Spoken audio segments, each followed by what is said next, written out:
আল্লাহ পাক রব্বুল আলামিন বলেন কুল্লু মান আলাইহা ফান ওয়া ইয়াবকা ওয়াজহু রাব্বিকা যুল জালালি ওয়াল ইকরাম।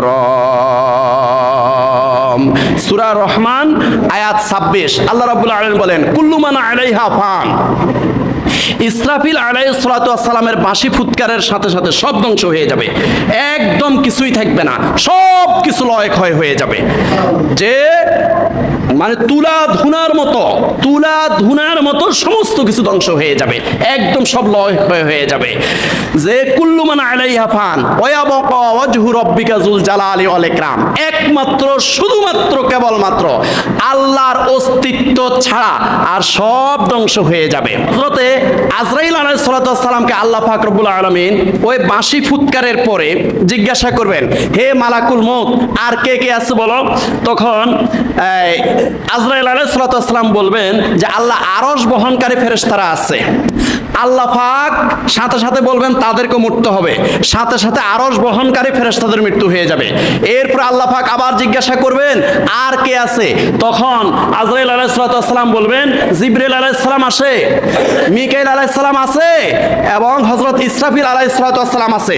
আল্লাহ পাক বলবেন অবশ্যই জিবরিল আলাইহিস সালামের মরতে হবে, হযরত ইসরাফিল আলাইহিস সালামেরও মরতে হবে, হযরত মিকাইল আলাইহিস সালাতু ওয়াস সালামকে মরতে হবে। সাথে সাথে ওই তিনজনের মৃত্যু হয়ে যাবে। ওই তিনজনের মৃত্যু ঘটানোর পরে আল্লাহ রাব্বুল আলামিন আজরাইল আলাইহিস সালাতু ওয়াস সালামকে বলবেন, ও আজরাইল আলাইহিস সালাতু ওয়াস সালাম আর কে বাকি আছে। আজরাইল আলাইহিস সালাতু ওয়াস সালাম বলবেন আল্লাহ রাব্বুল আলামিন আমি আছি আর আপনি আছেন, আমি ছাড়া এখন আপনার সৃষ্টির মধ্যে আর কেউ নাই। তখন আল্লাহ রাব্বুল আলামিন বললেন, হে মালাকুল মউত আজরাইল আলাইহিস সালাতু ওয়াস সালাম তোমাকেও মরতে হবে, কারণ তুমি আমার সৃষ্টি, আমি হলাম সৃষ্টিকর্তা।